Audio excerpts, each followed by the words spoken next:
သင်ခန်းစာနှစ်အနေနဲ့ကျွန်တော်ဒီ SRT file ကိုလုပ်ပေါ့နော်လုပ်မယ်ပေါ့နော် SRT file ကိုကျွန်တော် Gemini Chance မှာကျွန်တော်လုပ်မယ်လုပ်ဖို့အတွက်ကိုကျွန်တော်ဘာလုပ်မလဲဆိုတော့ဒီ instruction ထည့်ရမယ်ပေါ့နော်အဲ့ဒီအတွက်ကျွန်တော်ရဲ့ဒီ channel လေးပေါ့နော် Motion Pro Media channel လေးမှာပေါ့နော်ကျွန်တော်ဒီမှာဒါလေး copy ယူလိုက်မယ်ယူပြီးတော့မှကျွန်တော် Gemini နဲ့သွားလိုက်မယ်နော် Okay ပြီးရင်ကျွန်တော် Gemini နဲ့ရောက်ပြီဆိုလို့ရှိရင်ကျွန်တော်ခုနကတော့ယူလာဟို copy လေးကိုပေါ့နော်ကျွန်တော်ဒီမှာပေါ့နော် Chance ဆိုတာလေးကိုကျွန်တော်နှိပ်လိုက်မယ်နှိပ်ပြီးလို့ရှိရင်ကျွန်တော်ဒီမှာ your chance ဆိုတာလေးကိုပေါ်နေလိုက်မယ်နော်ပြီးရင် jump on the word ဆိုတာလေးကိုပေါ်နေလိုက်မယ် Okay အဲ့မှာရောက်ပြီဆိုလို့ရှိရင်ဒီမှာ give name ဆိုတာပေးရမယ်နော် SRT လို့ပေးလိုက်မယ် SRT ကိုမှကျွန်တော် format လို့ပြောလိုက်မယ်နော်အဲ့ဒါဆို MAT format Okay ပြီးရင်ဒီမှာလည်းရေးလို့ရတယ်ဒါကြောင့် translate ပေါ့နော်ဒါ translate ကဘာလဲဆိုတော့ translate ကဘာလဲဆိုတော့ကျွန်တော်ဘယ်ဘာသာစကားကိုပဲမဆိုဘူးเนาะကြားတဲ့အတန်ကိုသူကအင်္ဂလိပ်လိုဘယ်လိုပဲဖြစ်ဖြစ်ကြားတဲ့အတန်ကိုတရုတ်လိုပဲဖြစ်ဖြစ်ကြားတဲ့အတန်ကိုကျွန်တော် audio ထည့်ပေးတာဖြစ်ဖြစ် video ထည့်ပေးတာဖြစ်ဖြစ်ကြားတဲ့အတန်ကိုသူကဒီကျွန်တော်တို့ဘာသာပြန်ပေးမှာပေါ့เนาะမြန်မာစာအနေနဲ့အဲ့တော့ကိုကျွန်တော် instruction လေးကိုကျွန်တော်ခုနက copy ယူထားတဲ့ဟာလေးတွေကိုဒီ face ထည့်လိုက်မယ်ထည့်ပြီးရင်ကျွန်တော်တို့အောက်မှာ done လေးဆိုတာနှိပ်လိုက်နော်နှိပ်ပြီးရင်ကျွန်တော်တို့ဒီမှာအပေါင်းလေးနှိပ်ပေးလိုက်ရင် SRT format ဆိုတာလေးရသွားပါပြီဒီမှာ format ရသွားပြီနော် structure နော်โอเคရသွားပြီဆိုလို့ရှိရင်ကျွန်တော်တို့မှာအပေါင်းခလုတ်လေးနှိပ်လဲရတယ်အဲ့လိုမှမဟုတ်လဲပြန်ထွက်လိုက်လဲရတယ်ပေါ့နော်โอเคဒီမှာနော်ဒီလိုနှိပ်လိုက်ဒီမှာပေါ်နေတယ်တွေ့လားအဲ့ဒီမှာမပေါ်တဲ့ကိစ္စမျိုးကျွန်တော် chance ဆိုတော့သွားရှာလိုက်အဲ့မှာဆိုဒီမှာပေါ်နေတယ်နော်ဒီမှာကျွန်တော်ခုန format ဆိုတဲ့ဟာလေးပြောင်းထားတာနော်အဲ့ထဲဝင်လိုက်မယ်ပြီးရင်ကျွန်တော်တို့ video တစ်ပုတ်ပေါ့နော်ကျွန်တော်ယူထည့်မယ်အဲ့ဒီမှာ video ကအားနည်းချက်ကဘာလဲဆိုတော့ကျွန်တော်တို့ဒီမှာပေါ့နော် video ဇလန်းအရှိကြီးတွေပေါ့နော်ဒီမှာ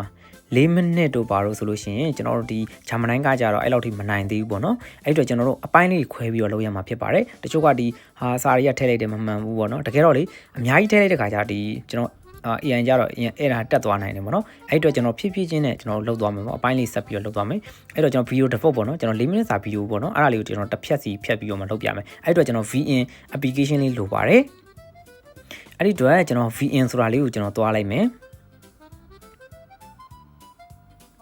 ဝင်ပြီးလို့ရှိရင်ကျွန်တော်ဒီမှာ4မိနစ်စာပါเนาะဒီမှာ new project ကိုနှိပ်လိုက်မယ်နှိပ်ပြီးရင်ကျွန်တော်ဒီမှာ4မိနစ်စာအဖြစ်5မိနစ်စာပြောเนาะ IP လေးကိုကျွန်တော်ဘယ်လိုလုပ်မလဲဆိုတော့ VN သုံးခိုင်းတာအားသာချက်တစ်ခုရှိတယ်เนาะအဲ့ဒါကကျွန်တော် video အဲ့ထဲမှာထည့်လို့ရှိရင် IP ကလုံးဝပြတ်သွားတာမရှိဘူးအဲ့ထဲမှာပဲကျွန်တော် download ဆွဲပြီးတော့ထည့်ထားပြီးသားပုံစံဖြစ်နေတာပေါ့เนาะအဲ့အတွက်ကျွန်တော် story ပြတာတော့ရှိတယ်ဒါပေမဲ့သုံးပြီးလို့ရှိရင်မလို့အပ်တော့တာပါတွေကိုကျွန်တော်ဖြတ်ပေးပါအဲ့လေးလည်းကျွန်တော်လုပ်ပြပေးပါမယ်အရင်ဆုံးဒီမှာ video တစ်ပုတ်ထည့်လိုက်ပြီးထည့်ပြီးကျွန်တော်ဘယ်နှမိနစ်လဲဆိုတော့ဒီမှာတိုင်းဒီမှာเนาะအချိန်လေးရှိလို့ကြည့်လို့ရနော်အဲ့လေးကျွန်တော်ဒီလိုလေးဆွဲလိုက်မယ်ပဲညာဘက်ကိုဆွဲလိုက်မယ်နော်ဒါလေးဟိုဘက်ဆွဲတာပေါ့နော်ဒီလိုလေးခေါ်သွားတာပေါ့နော်โอเคဒီမှာ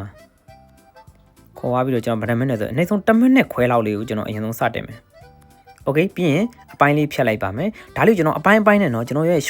short content ဖြစ်တဲ့အတွက်ကျွန်တော်အများကြီးရှိမတင်နဲ့တူလေးအပိုင်းလေးနဲ့တင်စိတ်ဝင်စားစရာအပိုင်းလေးဖြစ်အောင်ပေါ့နော်ဒီမှာကျွန်တော်စကားပြောတဲ့အပိုင်းလေးပြတ်သွားပြီလားကြည့်လိုက်အနည်းဆုံး10မိနစ်ခွဲလောက်ပဲထားပါ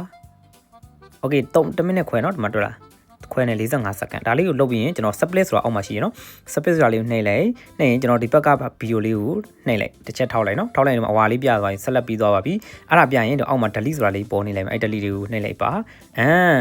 နော်ဒီမှာနော် VN ဆိုတဲ့ဟာလေးပေါ်နေလိုက်မယ်အဲ့ဒါလေးကို delete ထုတ်လိုက်နော်โอเคဒါဆိုရင်10မိနစ်ခွဲရသွားပြီနော်ရသွားရင်ကျွန်တော်အပေါ်မှာသွားလိုက်မယ်သွားရင်ကျွန်တော်တို့ဒီအဲ့ဒီမှာကျွန်တော်တို့ဒီမှာ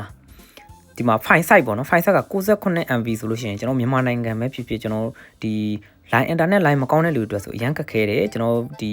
Gemini နဲ့မှာထည့်တဲ့ခါပေါ့နော်အဲ့တော့ကျွန်တော်ဘာလုပ်မလဲဆိုတော့ကျွန်တော်ရှုပ်လိုက်မယ်ဒီမှာ every byte rate ကို short လိုက်လို့ရှိရင်ဘယ်လိုဖြစ်သွားတော့မတန်းမရှိတော့တယ်နော်10MB ပဲရှိတဲ့အခါကျတော့ကျွန်တော်တို့ဒီမှာ download ဆွဲရလဲမြန်တယ်ပြီးတော့ဒီ Gemini နဲ့မှာထည့်တဲ့ခါလဲအရန်မြန်တယ်ပေါ့နော်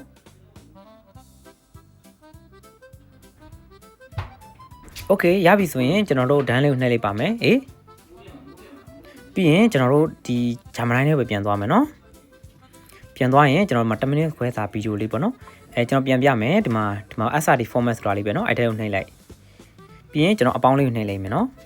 နှိပ်ပြီးရင် photo ဆိုတာလေးကိုကျွန်တော်ရွေးလိုက်ပါရွေးပြီးရင်ကျွန်တော်ခုနကတော့10မိနစ်ခွဲစာဗီဒီယိုလေးကိုထည့်လိုက်မယ်เนาะထည့်လို့ရှင်တွေ့လားအဲ့မှာလေမကာဖိုက်နေလို့ရှင်ခဏလေးနဲ့ဒီရောက်သွားတာတွေ့လားရသွားပြီခဏ short ထည့်ခိုင်းနေဆိုတော့ကကျွန်တော် resolution တွေပါအဲ့ကိစ္စမရှိဘူးအဲ့ဒါလေးခဏတော့ခေါင်းထဲမှာဖယ်ထားလိုက်ပါကျွန်တော်ပြီးရင်ကျွန်တော်ဒီမှာဒါလေးပဲနှိပ်လိုက်မယ်နော် Gemini သဘောကျတယ်ဆိုတော့ Gemini မှာကျတော့ဒီဘာသာပြန်တာတော်တော်လေးအဆင်ပြေတယ်မြန်မာတွေအတွက်ပေါ့နော် မြန်မာဘာသာပြန်လေတခြားမှာကျွန်တော်စမ်းကြည့်ပြီးတော့ချက်ကြည့်ပြီးတော့တိတ်ပြီးတော့အဆင်မပြေဘူးပေါ့နော်တွေ့လားကျွန်တော်ဘာစားမှရေးစရာမလိုဗီဒီယိုလေးထည့်ပေးတာနဲ့ကျွန်တော် SR define လုပ်တယ်ဆိုတာလေတွေ့လားဘာမှရေးစရာမလိုဘူးပြောဆို application တစ်ခုလိုပဲဗျာသူ auto လုပ်ပေးတဲ့ပုံစံမျိုးပေါ့နော်ပတ်စံလည်းမပေးရဘူးဗျာကျွန်တော်တို့ဒီမှာဒါ free လေးလုပ်လို့ရတယ်အဲ့ဒါအတွက်ကျွန်တော်အချိန်လေးလည်းအများကြီးကုန်သက်တာတယ်ပေါ့နော် okay ဒီမှာရသွားပြီနော်ဒီမှာ minute လေးကျွန်တော်စစ်ကြည့်လိုက်10 minute 29နော်ဆိုတော့လေအဲ့ဒါလေးကို10 minute 29ဆိုတော့ဒီမှာရှိတယ်နော်အဲ့ဒီမှာဒါလေးကို copy ယူလိုက်မယ်နော်ယူပြီးရင်ဒီအခုကျွန်တော်ပြနေတာကျွန်တော် iPhone address ပေါ့နော်အဲ့တော့ကျွန်တော်တို့အရင်ဆုံး note ထဲကိုသွားမယ်ပြီးရင်ကျွန်တော်တို့ note ထဲမှာ new note လေးခေါ်လိုက်မယ်ပြီးရင်ဒါလေးကိုကျွန်တော် paste ချလိုက်မယ် copy ထားလေးကိုပြီးရင်ကျွန်တော်တို့ဒီမှာ share ဆိုတာလေးပေါ်နေလိုက်မယ်နော်အဲ့ဒါလေးကိုကျွန်တော်နှိပ်လိုက်ပါနှိပ်ပြီးတာနဲ့ကျွန်တော်တို့ဒီမှာ more view ဆိုတာလေးကိုနှိပ်လိုက်ပါနှိပ်ပြီးတာနဲ့ကျွန်တော် save to file ဆိုတာလေးကိုနှိပ်လိုက်ပါ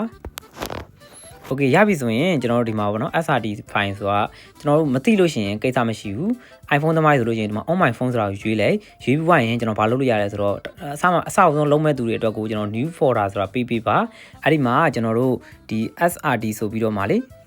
new folder ကိုပေးထားလိုက်မယ်နော်ဒီမှာနော်အဲ့ဒါလေးကိုကျွန်တော်တို့ SRT ဆိုပြီးနာမည်ပေးပါအကြီးပဲပေးအသေးပဲပေးနော်ဒီ SRT ပဲပေးပြီးတော့ S အကြီး R အကြီးအသေးလေးပဲပေးကြိုက်တာကိုပေးပါနာမည်ပေးဘာလို့လဲကျွန်တော်ရှားလွယ်အောင်လို့ပေါ့နော်ကျွန်တော်ရှိပြီးသားမလို့မပြတော့ဘူးနော်ဒီမှာစိတ်မနှိပ်ပြတော့ဘူးဒါလေးကိုပဲပြန်ဖြတ်လိုက်ပါမယ်โอเคနော်ဖြတ်ပြီးတော့ကျွန်တော် SRT ဆိုတာလေးပဲကျွန်တော်ရွေးပါမယ် on my phone ထဲမှာ SRT ဆိုပြီးတော့ကျွန်တော်ရွေးလိုက်မယ်နောက်ဒီမှာနှစ်ခုတော့ကျွန်တော်လောက်ထားမိတယ်ပေါ့နော်SRT လေးကိုကျွန်တော်ရွေးလိုက်တယ်ရွေးပြီးတော့အဲ့မှာကျွန်တော် save ဆိုတာလေးနှိပ်လိုက်ပါမယ်ကျွန်တော်ပြောတဲ့အတိုင်းတစ်ဆင့်ချင်းလိုက်လောက်ပါနော်ဘာမှအဲ့ဒါမရှိသေးရပါဘူးโอเคပြီးရင်ကျွန်တော် my file ထဲကိုသွားလိုက်မယ်သွားပြီးလို့ရှိရင်ကျွန်တော်တို့ဒီမှာ SRT ပေါ့နော်မရှာတက်လို့ရှိရင်ပြောပြတာပါဒီမှာစပါးလေးမှာ SRT ဆိုပြီးတော့နှိပ်လိုက်ရင်ကျွန်တော်တို့မှာခုနကတော့ test.test ဆိုတာလေးပေါ်နေလိုက်မယ်နော်ဒါကျွန်တော်ပထမအရင်ဆုံးလုပ်ထားတဲ့ SRT file ပါနော်ဩဒီမှာ SRT file နဲ့တူလား test နဲ့ကွာတယ်နော်ဒီမှာ test ဆိုလို့ရှိရင်ကျွန်တော်စာတွေဝင်ကြည့်လို့ရတယ်ပေါ့နော်ဒီမှာSRT ဆိုလို့ရှိရင်ကျွန်တော်လုံးဝဝင်ကြည့်လို့မရတော့ဘူး format ပြောင်းသွားအဲ့လို format ပြောင်းမှာပဲကျွန်တော်တို့ VN ထဲမှာမြန်မာသားတွေကိုအလိုလျောက်သူပြောတဲ့စကားပြောတဲ့အလဲကိုကျွန်တော်အတိအကျနဲ့ဘာသာပြန်ပြီးမှာပေါ့နော်ဒါ time stamp လို့ပြောတယ်ပေါ့နော် time stamp တိကျဘာသာပြန်ပြီးတာပေါ့နော်အဲ့တော့ကျွန်တော်ဒါလေးကိုအရင်ဖြတ်လိုက်မယ်နော်ဒါကျွန်တော်တို့ကအရင်တော့သုံးထားတာဖြစ်တဲ့အတွက်ဒါလေးကိုကျွန်တော်ဘာလုပ်မလဲဆိုတော့အရင်ဆုံးဖိချလိုက်မယ်ချိန်နေဖိလိုက်လို့ရှိရင်ကျွန်တော် rename ဆိုတာလေးပေါ်လာလိမ့်မယ်နော်ဘာလို့လဲကျွန်တော်အရင်ဆုံး format ပြောင်းမှရမယ်အဲ့တော့ SRT ဆိုပြီးတော့မှပေးလိုက်ပြီးအမှန်ချက်လေးကိုကျွန်တော်နှိပ်လိုက်တဲ့အခါကျရင်ဒီမှာသူကရွေးခိုင်းလိုက်မှာဒီမှာ keep နော် test တိုင်းမထားမှာလားဒါမှမဟုတ် use SRT ကိုသုံးမှာလားအဲ့လိုပြောလိုက်မယ်အဲ့တော့ကျွန်တော် SRT file ပြောမယ်သုံးမယ်လို့ပြောလိုက်တဲ့အခါကျရင်ဒီမှာတွေ့လားဖြူဖြူလေးဖြစ်သွားပြီလုံးဝ SRT ကြည့်လို့မရတော့ဘူးအဲ့လိုဖြစ်သွားရင်ကျွန်တော် VN မှာလုံးဝထည့်လို့ရပါပြီအဲ့တော့ VN ထဲကိုသွားလိုက်မယ်ကျွန်တော်ခုနလောက်ထားတဲ့ video လေးရှိတယ်မလား10မိနစ်ခွဲစာအဲ့ထဲကိုဝင်လိုက်မယ်ဝင်ပြီးရင်ကျွန်တော်တို့ဒီမှာပေါ့နော်ဒီမှာ test ဆိုတာလေးရှိတယ်ဒါတော့ဒီမှာနော် title ရှိတယ် SRT file ရှိတယ်အဲ့တော့ SRT file ကိုကျွန်တော်ရွေးလိုက်မယ်နော်နော်ပြန်ပြမယ်နော်ဒီမှာ test ဆိုတာလေးရှိပါတယ်အပေါင်းလေးခလုတ်လေးနှိပ်လိုက်ပါပြီးရင်ဒီမှာ SRT file ကိုရွေးရမယ်ပြီးတော့ improve from file app ဆိုတာလေးရွေးလိုက်တွေ့လားတန်းပြီးတော့ SRT format ဆိုတဲ့အတွက်သူ SRT format ထဲပဲသူရွေးပြတာဖြစ်ပါတယ်အဲ့တော့တန်းထည့်လိုက်အောင်ပါပဲအဲ့လိုမှမဟုတ်တချို့က SRT ကိုနောက်ခုလောက်လုံးမိထားမိရဆိုကိစ္စမရှိကျွန်တော်ပြန်ပြမယ်နော်ဒီမှာ S ဒါလေးကိုနှိပ်လိုက်အဲ့မှာ on my phone မှာကျွန်တော်တို့ SRT ကိုမှာအကြီးရှိတယ်အဲ့ထဲကနေပြီးတော့လေကျွန်တော်လောက်ထားရှင်ပေါ့နော်ဒီမှာလေ SRT file အကြီးလောက်ထားရှင်အဲ့မှာဒါကျွန်တော်မဖြတ်ထားပြတာပေါ့ SRT file ထုတ်တာဒီထဲမှာပဲဖြစ်ပေါ့နော်ကျွန်တော်လောက်ထားမိရဆိုရင်တေချာလေး file ကိုတစ်ခုပဲပြပါနော်ဒါကျွန်တော်နှစ်ခုပေးမိတာလို့ပြန်ပြတာပါရှုပ်နေမှာဆိုလို့တချို့လူတွေတွေ့လေကျွန်တော်ဒီထဲမှာပဲထည့်ထားဖြစ်တဲ့အတွက်ဒီထဲမှာပဲကျွန်တော် SRT ကိုရွေးလိုက်မယ်ပြီးရင်ထည့်လိုက်ပါမယ်ကျွန်တော်နှာခေါင်းထည့်ရမိပါတယ် sorry နှာခေါင်းထည့်မိသွားတယ်ပြန်ဖြတ်လိုက်မယ်နော်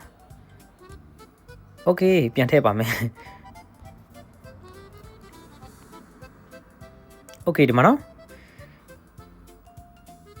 ဒါလေးရပြီဆိုလို့ရှိရင်ကျွန်တော် SRT file လောက်တာရဲ့ကျွန်တော်တို့ဒီ SRT file format ပြောင်းတာရဲ့ SRT file ထည့်တာရဲ့เนาะ video လောက်တဲ့နည်းလေးသင်ခန်းစာနှစ်အနေနဲ့ကျွန်တော်လုပ်ပြပေးခဲ့ပြီးပါပြီ